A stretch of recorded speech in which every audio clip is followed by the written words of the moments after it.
오늘은 우리 빌립보서 4장 1절부터 13절까지 말씀을 본문으로 하여서 기뻐하라는 시리즈의 마지막으로 이제 기뻐하라 순종함으로라는 제목으로 오늘 말씀을 증거하기 원합니다. 그동안 이제 오늘이 네 번째인데요.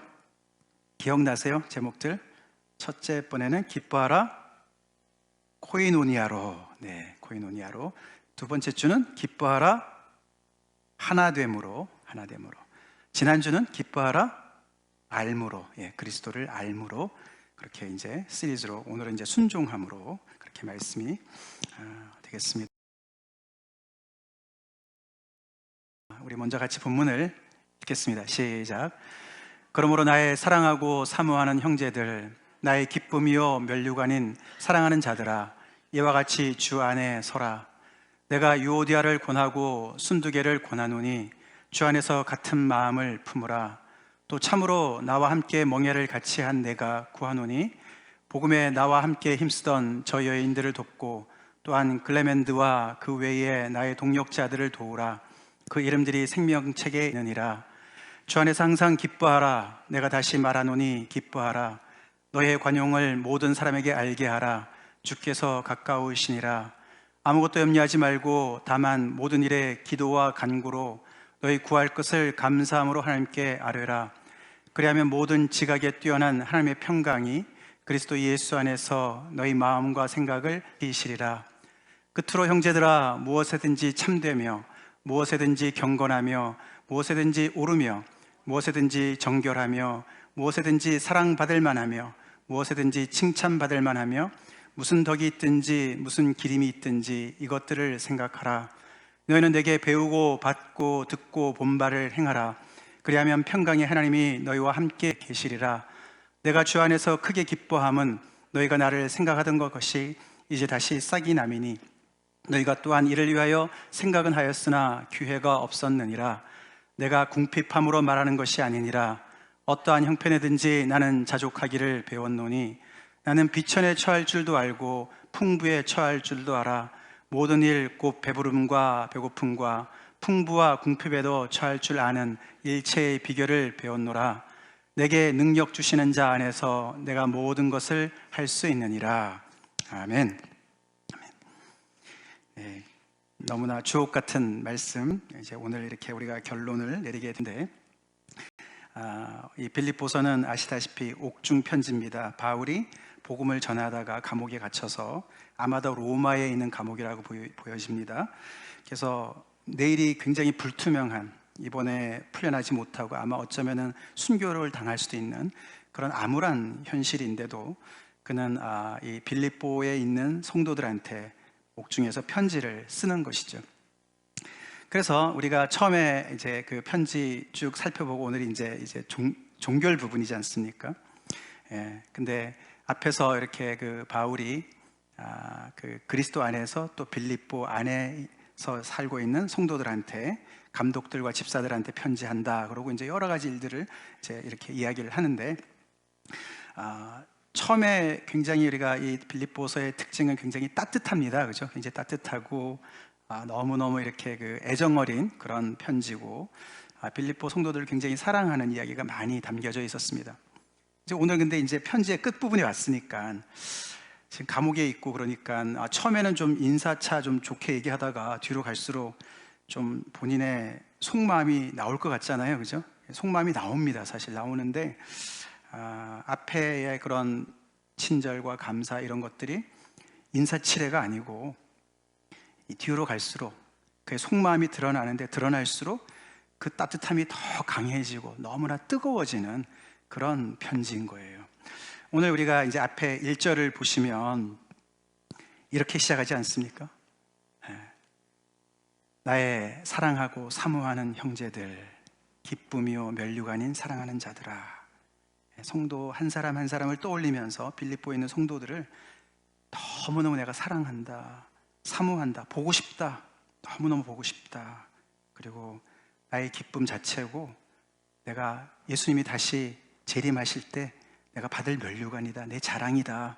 그렇게 이야기하면서 너무너무 그 사랑을 쏟아붓는 이야기를 이렇게 쓰고 있습니다. 그래서 참 편지는 뒤로 갈수록 더 이렇게 더 진해지는 그런 걸 우리가 보게 됩니다. 이 편지 안에는 주로 이 바울이 세 가지 정도의 이야기 쓸 거리가 있었습니다. 그 편지를 쓰려면은 뭐 용건이 있어야 되지 않습니까? 근데 그 세 가지가 이렇게 되죠. 그 교회에서 에바브로디도라는 리더를 파송했습니다. 바울이 감옥에 있으니까 필요한 것들을 챙겨가지고 그를 신방하게 해서 에바브로디도가 왔습니다. 와서 바울을 위로하고, 또 그것만 했겠습니까? 또 교회의 소식을 전했겠죠. 그래서 바울이 적어도 이 세 가지, 너희들이 내가 이 복음을 위해서 고난받는 일에 참여해서 너무너무 감사하다, 이렇게 물질적으로도 후원해주고 기도로 후원해줘서 너무 감사하다, 그 감사함이 하나 있었고, 그 교회 안에 약간의 내분이 있었습니다. 그 내분에 대한 이야기도 있었고, 그 다음에는 그 교회에 여러 가지 외부의 도전들이 있었습니다. 그래서 거짓 교사들과 유대당들의 어떤 영향력이 아직은 직접적이지는 않지만 굉장히 걱정스러울 만큼의 그런 외부의 도전들이 있는 것을 보면서 그 세 가지를 주제로 이렇게 편지를 써내려갔습니다. 그래서 이 1번, 2번, 3번 순서를 이렇게 내려왔죠. 근데 오늘 우리가 4장을 읽어봤지만 이제 바울은 거꾸로 올라갑니다. 정리합니다. 그래서 외부의 도전에 대해서는 크게 주 안에서 서라 라고 명령을 합니다. 다시 세 가지 이슈를 다 거론합니다. 4장에서. 그러면서 이 서라는 말은 굉장히 그 로마 군인들이 딱 버티고 있는, 자기의 그 위치를 지키는 어떤 그런 모습을 이야기하는 겁니다. 그래서 주 안에서 비실거리지 말고 용기 있게 담대하게 그리스도의 병사로 서라 라고 명령을, 이 사실 오늘 세 가지 이야기가 다 연결되는 것이지만 그렇게 이야기를 합니다. 하고, 내부 갈등에 대해서는 앞에서는 그리스도의 마음을 품으라고 이렇게 넌지시 이야기하고, 원망과 시비와 다툼과 그런 것이 없이 너네가 그리스도의 마음으로 한 마음이 되라라고 이야기를 했는데, 오늘 우리가 읽어봤지만 4장에서는 굉장히 더 구체적으로 이야기를 하죠. 여러분 상상해서 아시겠지만 그 당시에는 편지를 인편으로 전했습니다. 그리고 편지 하나를, 아니면은 카피본을 보내기도 하겠지만 그걸 가지고 어떻게 돌려볼 수 없잖아요, 그죠? 그러니까 교회에 다 모여서 편지를 읽는 거예요. 이렇게 읽는 거예요, 한 사람이. 그러니까 공적인 자리입니다. 거기에서, 이 편지에서 교회를 향한 편지인데 거기에 특정한 사람의 이름이 거론이 되죠. 유오디아와 순두계라는 사람을 거론하면서 더 구체적으로 그의 마음이, 속마음이 더 드러나고 뜨거운 마음이 드러나는과 동시에 또 교회의 문제에 대해서도 굉장히 더 구체적으로 사람의 이름을 거론하면서 같은 마음을 품으라고 그렇게 강하게 권면을 하는 것을 우리가 볼 수 있고, 그리고 다시 참여에 대한 감사로 시작을 했다가 그것으로 끝납니다. 그래서 너네가 다시 나를 향한 생각이 다시 싹이 나서 이렇게 나한테 참여해서 선물을 줘서 너무너무 고맙다, 내가 너무 기쁘다, 그 얘기가 10절부터 나오고, 그 다음에 내가 부족해서 궁핍해서 더 도와달라고 내가 그러는 게 아니고 내가 자족하는 비결을 배웠다, 그러면서 그 놀라운 고백을 하죠. 내게 능력 주시는 자 안에서 나는 정말 풍부에도 처할 줄도 알고 비천에 처할 줄도 알고 배부름과 배고픔에도 처할 줄 알고 풍부와 궁핍에도 처할 줄 아는 환경을 초월하는 법을 주님 안에서 배웠다. 그게 내가 그 당시에 그리스 로마 그 지역, 이 당시에 바울의 이 당시에 스토아 철학이라는, 아시죠? 스토아 철학자들이 많이 있었습니다. 그래서 자기를 절제하고 극기하고 훈련하고 이래가지고 어떤 그 인격을 다듬어 가려고 하는 사람들이 있었는데, 그렇게 내가 해서 된 게 아니라 내게 능력 주시는 분이 계셔서 내가 이 모든 것을 자족하는 법을 배웠어 라고 고백을 하는 거예요. 자족이라는 말이 스스로 자자 만족할 족자잖아요. 그래서 self-sufficient이라는 단어지만 표현을 그렇게 해서 그렇지, 그는 정확히 따지면은 자기 스스로를 만족하게 하는 사람이 아니죠. 그리스도 때문에, 능력 주시는 분 때문에 만족한 것을 배웠다라고 이렇게 얘기를 합니다. 그렇게 옥중 편지가 마무리가 됩니다. 그러면서 바울은 우리가 지금까지 살펴봤지만 이 서신에서 계속 강조하는 바가 기쁨이었습니다. 그래서 그 기쁨도 1장에서는 이렇게 나왔습니다. 너네 그 참여함으로 내가 너네를 생각할 때마다, 기도할 때마다 너무나 기쁨으로 내가 간구한다. 2장에서는 너네가 한 마음으로 너 자신의 상태만, 사정만 볼 게 아니고 다른 사람들의 사정을 돌봐서 한 마음이 되어서 하나가 되어라. 그러면 내 기쁨이 더 충만할 거다. 그렇게 기쁨을 계속 얘기하다가 3장에 가서는 자기의 기쁨을 마치 닮으라고 하는 것처럼 주 안에서 너희도 기뻐해라. 내가 이렇게 기쁜 것처럼 너희도 기뻐해라. 다른 조건 없어도, 다른 환경이 어떤다 할지라도 너가 주 안에 있으니까, 너가 주 안에 들어왔다면 너는 기뻐할 이유가 충분한 거야 라고 이야기를 하는데, 오늘에는 그걸 더 강화시켜서 뭐라고 얘기했습니까? 주 안에서 항상 기뻐하라, 그렇게 얘기를 해요. 이게 이제 이 옥중서신, 이 빌립보서의 전체적인 내용이 되겠습니다. 그래서 이 바울이 빌립보 성도들한테 보낸 이 이야기를 보면 크리스찬들의 트레이드 마크를 하나 찾으라면 뭘 것 같습니까? 기쁨이에요. 기쁨. 트레이드 마크가 기쁨이다. 상표지요, 상표. 그죠? 그 크리스찬을 대변하는 그 모습이 뭘까? 기쁨이라는 거예요. 우리 오늘 이 말씀 빌립보서를 마무리하면서 우리 안에도 기쁨이 회복되길 간절히 축원합니다. 이분이 감옥 속에서 지금 얘기하는 거예요. 감옥 밖에 있는 사람들한테. 아직 10년 차 정도밖에 안 되는 이 어린 교회에 안팎으로의 도전들이 있었던 것을 보면서, 또 리더인 바울이 이렇게 감옥에 갇혀 있으니까 얼마나 근심이 많았겠습니까? 그런데 그들한테 아니야, 기뻐해야 돼. 주님 안에서 기뻐할 이유가 있어. 기뻐하라고. 그렇게 이야기하면서 항상 기뻐하라 라고 이야기를 합니다. 그래서 사실 이 바울을 가만히 보면요, 이런 표현이 맞는 것 같아요. 신앙 구단, 인생 구단, 바울이다. 요즘에 뭐 정치 구단, 뭐 국회의원, 뭐 이런 표현을 쓰던데요. 정말 바울을 보면 신앙도 구단이고 인생도 구단인 것 같아요. 바울이 신앙이 좋은 건 우리가 알겠어요, 그죠? 근데 인생도 구단인 것 같습니까? 우리가 너무나 애석하게도 자꾸만 이 믿는 사람들이 신앙과 인생을 자꾸만 나누는 경향이 있어요. 그래서 어떤 분은 신앙은 까만 띠인데 생활은 완전히 하얀 띠인 경우가 많이 있습니다. 우리 자신을 좀 돌아봐야 돼요. 제가 설명드릴 거예요, 그게 무슨 이야기인지. 근데 바울은요,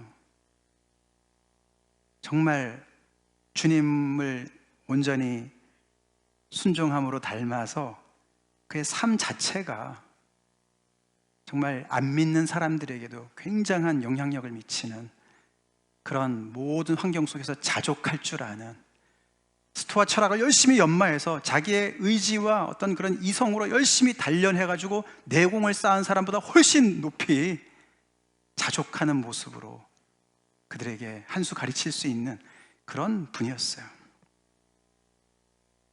그래서 오늘 순종이 사실 주제인데, 바울이 이렇게 얘기하죠. 9절에 같이 읽어볼까요?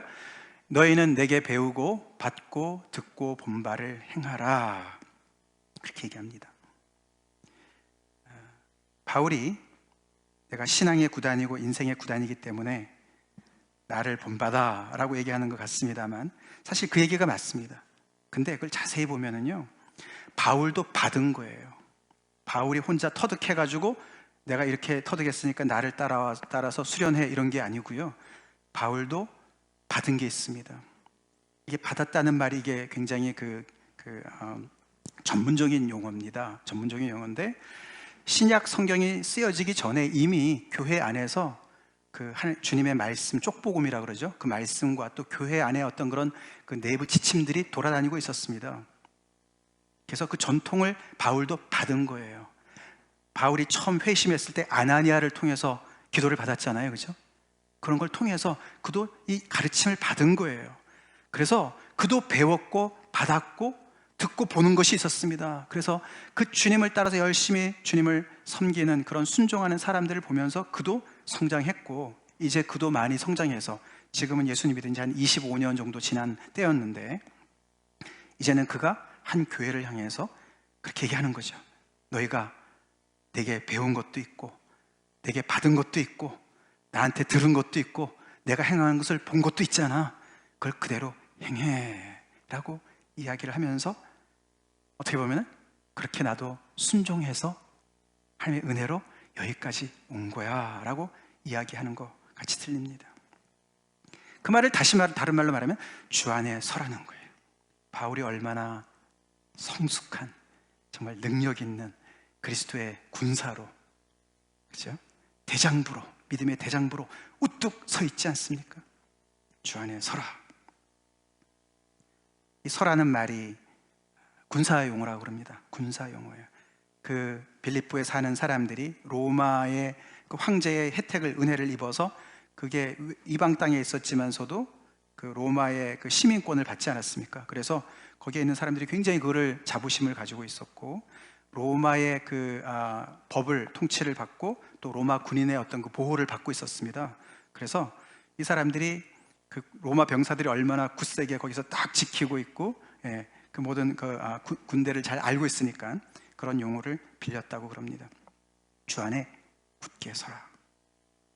그 얘기가 이렇게 배우고 받고 듣고 본 바를 순종하고 열심히 행하라 라고 이야기하는 것입니다.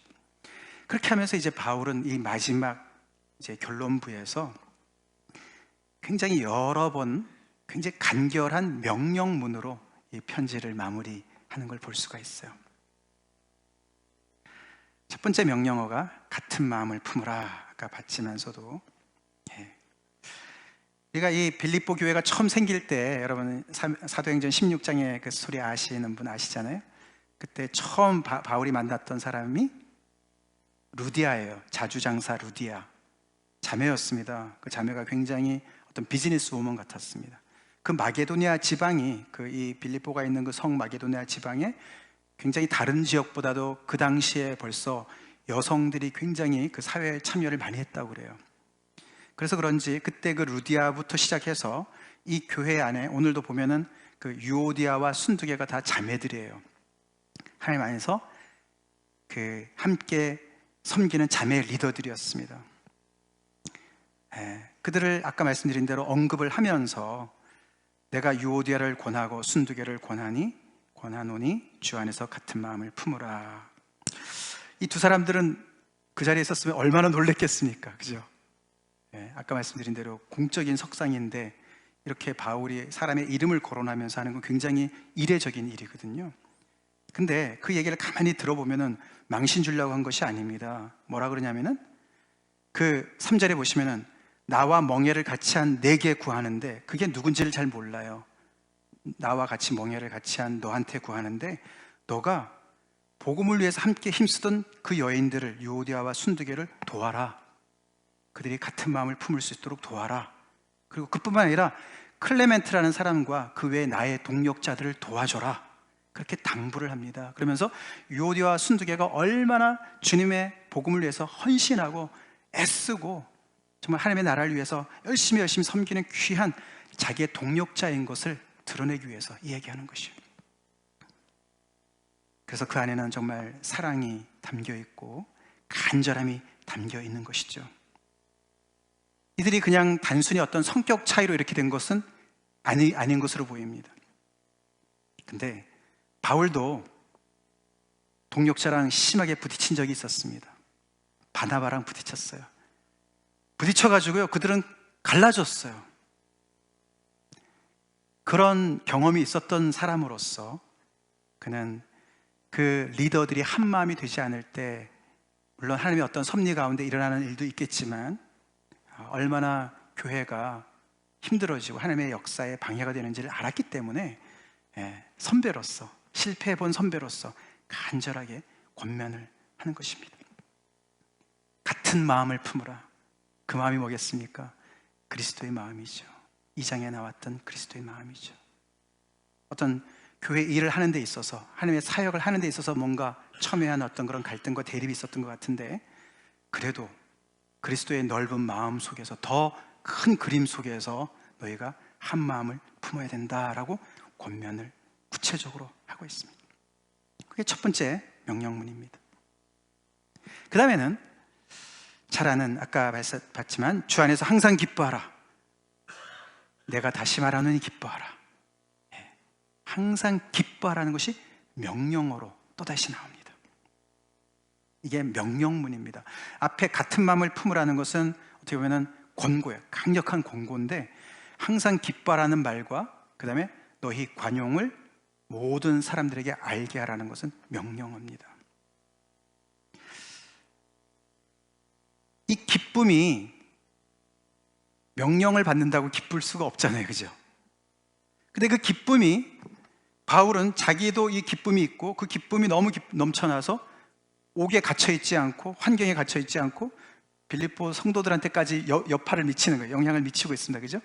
그런 것처럼 너희들도 항상 주님 안에서 기뻐하는데, 그 기쁨이 얼마나 넘쳐나는지 그것이 모든 사람들한테 관용으로 나타나게 해라. 그렇게 연결이 되는 거예요. 여기 모든 사람이 중요하죠? 세상 모든 사람을 포함하는 거예요. 관용이라는 말은 너그러움을 얘기하는 거예요. 다른 사람들이 나한테 해코지를 했었어도 그것을 되갚는 것이 아니라 기꺼이 용서해주는 마음을 얘기하는 거예요. forbearance를 얘기하는 거예요. 하나님의 은혜를 입었으니까 그 은혜를 그렇게 다른 사람들한테도, 모든 사람들한테까지 그 관용을 나타내라. 그래서 신앙과 인생이 연결되어집니다. 우리가 주님 안에서 나는 기뻐 하면서도 우리가 다른 사람한테 굉장히 까다롭게, 까탈스럽게 하기가 얼마나 쉽습니까? 다른 사람에게 관용을 베풀지 못할 때가 얼마나 많이 있습니까? 근데 모든 사람에게 그 관용을 알게 하라는 거예요. 그 기쁨이 넘쳐나서 주체할 수가 없어서. 그래서 어떤 신학자는 기쁨은 넘쳐나는 생명력이다, overflowing life다, 그렇게 표현을 합니다. 생명이 그냥 꺼져갈 것 같이 말이죠, 막 너무너무 불안한 것이 아니라 내 안에서도 왕성하게 일어나고, 나만 잘 사는 게 아니라 이것이 넘쳐나서 주변의 사람에게까지 그 관용을 나타낼 수 있는, 그 사람이 어떤 사람이든지 구분하지 않고 주님의 자녀든지 믿는 사람인지 상관없이 모든 세상 사람들에게 그 관용을 나타내라고 이야기를, 명령을 하는 것입니다. 물론 바울이 100% 하기 때문에 한다고 보기는 어렵겠지만, 그래도 웬만하니까 이렇게 명령하겠죠. 아까 말씀드린 대로 너가 본바를 행해라, 나를 본받아라, 이렇게 얘기를 합니다. 근데 그는 이유를 놓치지 않습니다. 너네가 그렇게 할 수 있는 이유가 있어. 이유가, 이게 왜냐함이라는 표현이잖아요. 왜냐하면 너네가 주 안에 있기 때문에 가능해. 너네 노력으로 하라는 말이 아니야. 기쁨이 없는데 짜내라는 말이 아니야. 너네가 주 안에 있잖아. 주 안에 있으면, 주님 안에 있으면 그게 기쁜 거 아니에요? 아멘이십니까? 너네가 주님 안에 있으니까, 그 말은 다시 말하면 너네가 주의 것이니까, 너가 주님과 뗄래야 뗄 수 없는 그런 관계 속에 들어갔으니까, 혈맹을 맺은 관계니까, 그 주님이 하늘로부터 우리를 구원하러 오실 구세주시니까, 하늘과 땅의 모든 권세를 받으신, 모든 이름 위에 뛰어난 그분이시니까, 그분 안에 너네가 있으니 환경 초월할 수 있는 거 아니야? 주님 안에서 항상 기뻐할 수 있는 거 아니야? 그 얘기를 하고요. 두 번째는요, 주께서 가깝기 때문에 그렇다는 거예요. The Lord is near. The Lord is at hand. 주님께서 가깝다. 물론 그것은 예수님의 재림을 얘기하는 거예요. 재림의 때를 얘기합니다. 주님께서 다시 오실 그때가 가깝기 때문에, 그렇게 만왕의 왕께서 우리의 모든 수고를 다 아시고 우리의 눈물을 씻기시고 모든 세상을 회복시키실 그 왕권을 가지고 오실 그날이 가깝기 때문에, 그렇기 때문에 너네가 기뻐하고 너네의 관용을, 너네 있는 사람이잖아, 있는 사람 여유를 좀 부려봐, 그런 거죠. 근데 여기서 가깝다는 것이 시간적인 뿐만은 아닙니다. 거리도 됩니다. 거리. 여러분, 주님이 지금 우리와 함께 하십니까? 어디 계세요? 성령을 통해서 우리 안에 계시죠? 아멘? 성령을 통해 함께 하시죠, 그죠? 맞습니다. 그렇지만 또 주님이 그를 찌른 자도 보게끔 오시는 것을 믿습니까? 네. 근데 그 주님, 지금 하나님의 우편에 앉아 계신 그 주님이 우리랑 거리가 얼마나 될 것 같습니까? 그게 가깝다는 거예요. 시간적인 것만 생각하지 마세요. 거리도 생각하세요. 그래서 이 통치하시는 주님께서 바로 옆에 계시니까, 이런 뜻이에요. 바로 코앞에 계시니까, 바로 옆에 계시니까, at hand. 그래서 우리가 이 1세기 때 크리스천들이나 지금이나 2000년이 지난 지금이나 그 거리는 항상 똑같아요. 그렇게 우리 주님께서 가까이 계시기 때문에 너네 기뻐해야 돼, 관용을 보여야 돼 라고 말을 합니다. 그리고 세 번째 명령이 아무것도 염려를 말아라. 사실 우리 현재 우리 현대인들한테는 정말 이게 불가능한, 순종하기 불가능한 명령 아닙니까? 그렇죠? 여러분 염려 많이 하시는 성격이십니까? 뭐 성격에 따라 좀 다를 수도 있어요, 그죠? 태평한 성격도 있을 수 있는데 염려 없는 분들이 어디 있겠습니까, 그죠? 근데 바울은 명령을 해요. 아무것도 염려하지 마라. 아무것도 염려하지 말아라. 그때 이유가 있어요. 이유가 너네 기도하면 되잖아, 그 얘기예요. 그래서 마치 바울은 이 염려와 기도가요, 물과 불처럼 상극이라는 걸 얘기해 주는 거예요. 기도하는 사람은 염려를 안 할 수가 있다라고 얘기를 해주는 거예요. 왜냐하면 기도하면 하나님께서 들으시고 하나님의 평강이 너를 지키실 거야. 아멘이십니까? 여기도 지킨다는 말도 이거 군사용어입니다. 단단한 성이 딱 감싸듯이 하나님의 평강이 기도하는 사람을 딱 지킨다는 거예요.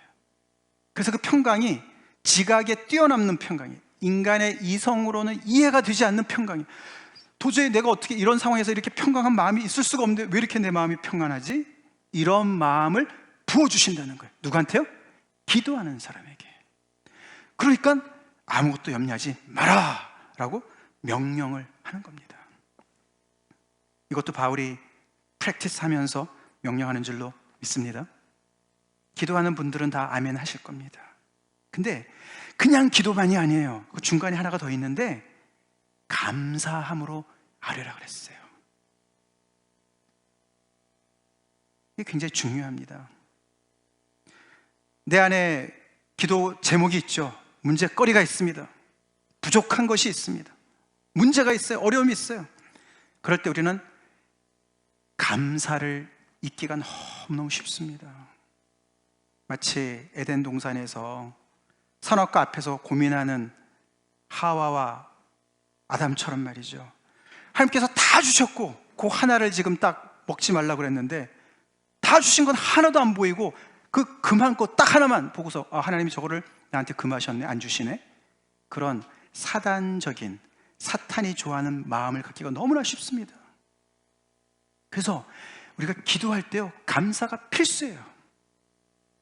지금까지 하나님께서 주신 은혜를 우리는 다시 더듬어 봐야 됩니다. 아멘? 더듬어 봐야 돼요. 감사, 하나님 앞에 그래서 우리가 간구하기 전에 하나님께서 이미 주신 것들을 더듬어 보면서 하나님께 감사할 줄 알아야 돼요. 감사함으로 기도하라. 우리 11월에 추수감사절이 있는데 우리 감사를 좀 더 회복합시다. 기쁨도 회복하고 감사도 회복하고. 그래서 그런 사람들이 아무것도 염려하지 않는다, 염려로부터 풀이할 수 있다 라고 이야기를 합니다. 하나님의 평강이 이것도 마찬가지입니다. 내가 내 안에 감사가 있고 하나님의 평강이 나를 감싸고 있을 때, 바울이 지금 그렇죠, 감옥 안에서. 그럴 때 우리는 이것들까지 생각할 수가 있게 됩니다. 이게 이제 8절 이야기인데요. 이것들을 생각하라. 이것들이 뭐냐면 그리스 로마 그 당시의 그 사회에서 미덕으로 치는 것들이었어요. 우리 옛날에 공자왈, 맹자왈 할 때 그 유교에도 미덕이 있어요, 그죠? 충효 사상 같은 미덕이 있어요. 그 시대도 마찬가지였습니다. 그래서 무엇에든지 참되고, 무엇에든지 경건하고, 무엇에든지 옳고, 무엇에든지 정결하고, 무엇이든지 사랑받을 만하고, 칭찬받을 만하고, 덕스러운 것이든지 아니면 어떤 기름이 있는, 기릴 만한 것들이, 칭찬할 만한 것들이 있다면은 그것이 세상에서 보인다면은 그것까지도 행해라 생각하고 뒤에 보면 행해라 라고 이야기를 하는 겁니다. 여기서 이제 바울의 신앙과 인생이 또 들어가는 것입니다. 바울이 세상의 미덕도 배울만 하니까 배워라, 예수님 없어도 착하게 살아가는 분들 많으니까 거기서 배울 게 많이 있어, 이런 뜻으로 얘기하는 것은 아닙니다. 그 얘기 아니에요. 인간이 죄로 말미암아 타락했죠. 그러나 타락했어도 하나님의 선한 잔재가 남아있는 거예요. 남아있어요.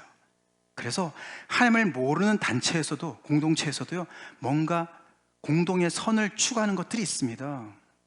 어떤 때는요, 그런 것이 정말로 하나님 앞에 우리가 성숙하지 못한 크리스천들보다 훨씬 더 성숙한 덕으로, 도덕으로, 윤리로 나타날 수가 있습니다.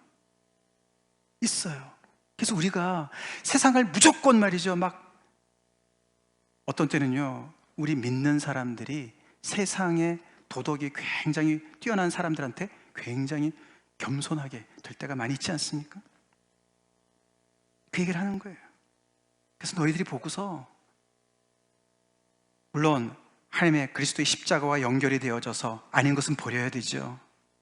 그러나 주변에 많은 사람들을 볼 때 저 사람은 예수님도 모르는데 나보다 훨씬 더 친절하네, 나보다 훨씬 더 겸손하네, 나보다 훨씬 더 다른 사람들을 위하네, 동기간의 의리가 좋네, 효도하네, 이런 모든 것들을 열심히 보고 그런 좋은 것으로 채우고 생각하고 행동하라고 이야기를 하는 거예요.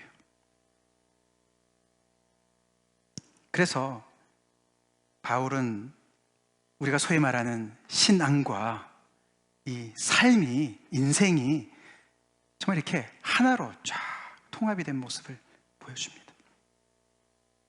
바울의 이 말이 맞다면 여러분 아멘 하시기 바랍니다. 맞죠? 맞습니다. 우리 예수 믿는 사람들요, 물론 모든 사람들한테 칭찬받을 수가 없어요. 세상은 복음을 싫어합니다.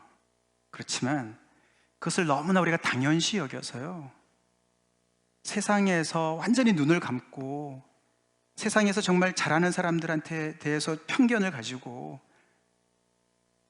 굉장히 이렇게 너무너무 이렇게 좀 어울리지 못한 어떤 그런 사람들이 신앙인이라고 착각하면 절대로 안 됩니다.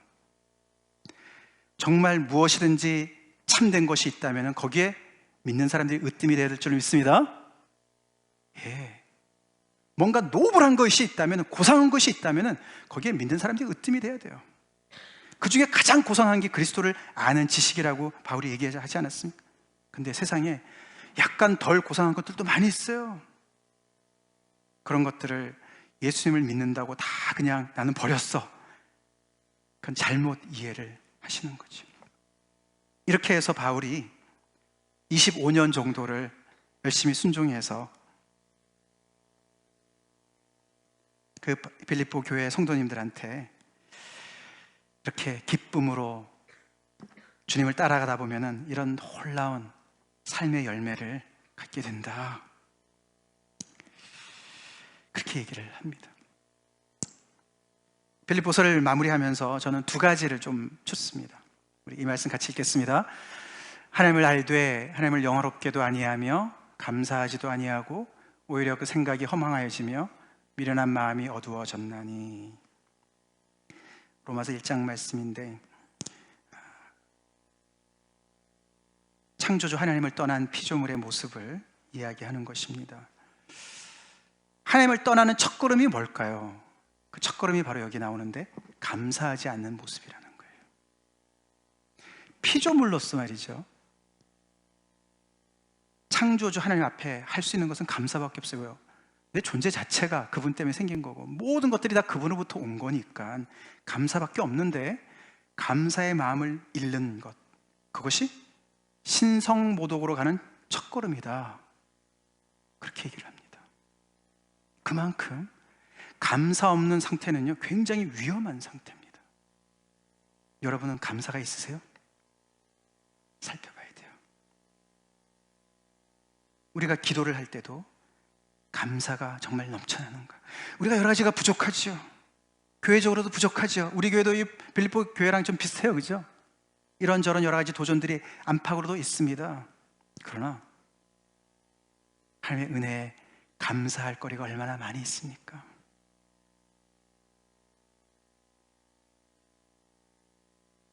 (1년을) 우리가 마무리하면서, 빌립보서를 마무리하면서 감사가 너무 없고 내 안에 참 욕구 불만이나 문제 의식이나 그런 것들만 너무 넘쳐나서 너무 마음이 복잡하고 힘들다면은 우리는 주님 앞에 다시금 무릎을 꿇어야 됩니다. 감사를 회복해야 됩니다. 다시 읽겠습니다. 또 하나, 주께서 심지가 견고한 자를 평강하고 평강하도록 지키시리니 이는 그가 주를 신뢰함이니이다. 하나님께서 평강하고 평강하도록 지켜주신다. 하나님의 평강이 지키신다. 그 말씀과 연결되는 말씀인데, 하나님이 어떤 사람을 그렇게 평강하고 평강하게 지켜주시냐면은 심지가 견고한 자를, 중심을 잘 잡고 있는 자를 평강하고 평강하도록 지키신다, 그 얘기를 하는 거예요. 감사함으로 기도하는 자가 심지가 견고한 자이지요. 그렇죠? 여러 가지 요동치는 그런 여러 가지 환경이 있지만서도 하나님께서 부어주신 은혜를 잊지 않는 거예요. 그 중심이 있는 거예요. 그게 심지가 견고한 거예요. 거기서 주님을 바라보는 거예요. 여기서 하나님의 평강, 아까도 봤지만 이 평강이란 말은 샬롬인데, 샬롬 저도 너무나 좋아하는 단어인데, 이 하나님께서 완전히 통치를 온전히 하셔서 그냥 모든 것들이 다 제자리에 있어가지고 그 복이 넘쳐나는 것을 말하는 거예요. 그러니 그 평강이 얼마나 놀라운 겁니까? 그런 평강을 부어주신다. 마치 요동치는 바다를 잔잔케 하시는 예수님의 그 능력처럼 하나님께서 우리의 요동치는 삶을 명령하셔서 평정을 하신다. 누구를? 심지가 견고한 자를. 우리가 이런저런 일에 너무나 쉽게 영향을 받고 마음이 흔들리고 그럴 때가 있고 또 그런 성향이 있지만, 우리는 여기서 다시 한번 이 빌립보서를 보면서, 바울을 특별히 보면서 바울을 본받기를 간절히 축원합니다. 마지막으로 한 방향으로의 오랜 순종, 제가 참 좋아하는 표현입니다. 빌립보서를 끝내면서 바로 우리가 해야 될 것이 바로 이거다. A long obedience to the same direction이에요. 한 방향으로 한 우물을 파는 거예요. 그걸 오랫동안 하는 거예요. 바울이 그리스도를 그렇게 따라갔어요. 25년을 그렇게 따라갔어요. 그래서 인생 구단, 신앙 구단이 됐어요. 여러분들은 신앙과 인생을 급수로 따진다면 어디가 있겠습니까? 기쁨을 회복하고 감사를 회복하고 기도로 중심을 잘 잡고 방향을 잘 잡고 우리 이 참빛교회도 달려가길 간절히 축원합니다. 다 같이 기도하시겠습니다.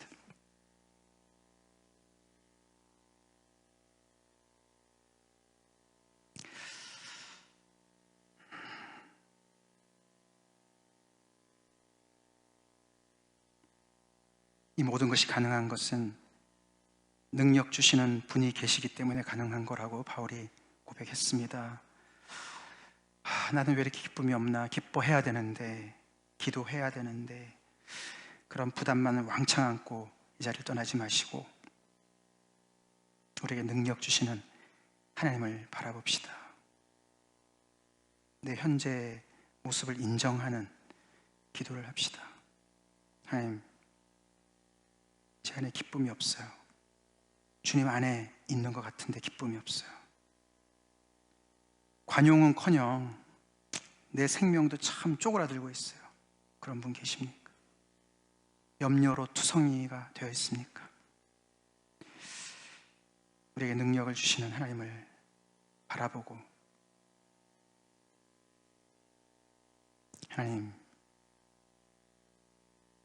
바울이 명령한 그 명령을 하나님의 명령으로 제가 받겠습니다. 저 주님 안에 있기 때문에 항상 기뻐하겠습니다. 다른 사람의 관용을 나타내겠습니다. 염려 안 하겠습니다. 기도하겠습니다. 감사로 기도하겠습니다.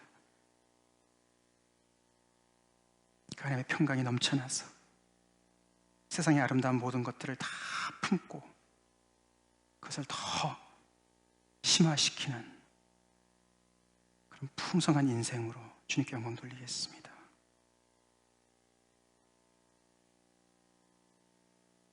여러분, 순종을 얼마나 오랫동안 하고 계십니까?